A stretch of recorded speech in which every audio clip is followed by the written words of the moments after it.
Hello, everyone. Welcome to Mai's World. Today, we will be reading another story, but first, have you brushed your teeth? Have you washed your face? All right, has mommy or daddy tucked you in tonight? All right, let's get started.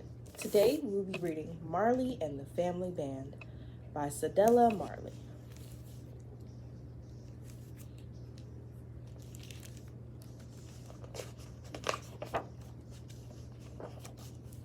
Tonight was Marley's big night, concert night. Moving from Jamaica to Delaware had meant leaving friends behind. But tonight, Marley would meet a whole neighborhood of new friends and fans. Unfortunately, the weather had other plans. Marley tapped her feet to the rhythm of the drops, all the way down to the kitchen. Her father was plucking his guitar. Her mother had her worried face on.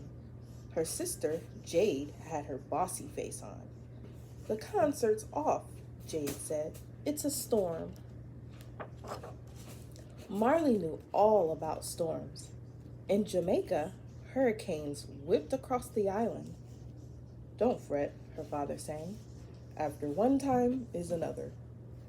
Marley's little brothers trudged in. Zane climbed into her father's lap. Axel poured himself some cereal. Marley wasn't ready to give up on the concert.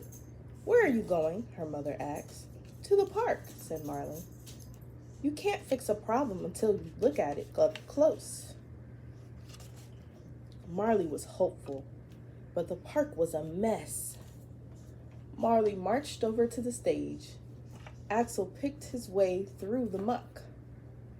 Zane jumped into every puddle. Their boots were squishing, splashing, symphony. "What if we hung umbrellas from the stage lights to cover everyone?" Marley said.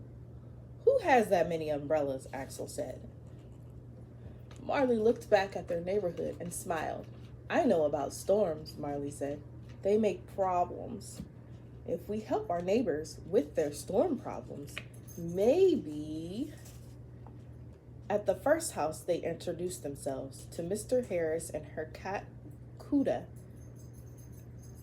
jumped on top of the garage when the thunder started. "Meow, meow." Axel called softly while Zane waved a treat. When Kuda got close, Marley shooed her into a rain boot. For their help, Miss Harris gave them 2 umbrellas. At the next house, they met Mr. and Mrs. Miller, a drenched, dripping duet. Marley, Axel, and Zane helped bail water out of their basement. The Millers happily gave them 3 bright umbrellas, plus a hat. Next door, they found Mr. Cannon, who had a broken leg. He needed their help picking basil and tomatoes from his greenhouse. Thunder rattled the windows like cymbals. Mr. Cannon gave them a big tarp. Their neighbors seemed surprised at the problems caused by the rain, but Marley knew all about storms. Soon they had a tarp, 8 umbrellas, and 3 rain hats. At the last house, they heard screeching, meowing, barking, and squawking. A young woman answered the door. Rain was coming in through a hole in the ceiling and pouring onto her many, many pets. Marley looked at her umbrella and her tarp. She looked at the wet pets. She knew the solution to this problem. "Can we help you?" There was a lot of squawking, meowing, hissing, barking, and bolting as Marley and Axel and Zane helped. "Tell me, what's brought you all here?" said the woman. Marley explained about their move, about the concert, and why they had so many umbrellas. "I'm sorry I've ruined your plan," the woman said. Marley shrugged. "Rain never lasts," she smiled, but it wasn't a very sunny smile. Back at home, their mother was on the phone. Their dad was strumming an upbeat tune. "We're getting ready for the concert," Jade said. "But it's still raining," Marley said. "Your friends solved the problem," said their mother. "What friends?" Marley asked. "All the people you helped today." It was dry in Mr. Cannon's greenhouse that night. Lighting lit up the space where Marley and her family would perform. Toes tapped inside rain boots. Thunder came in with some bass.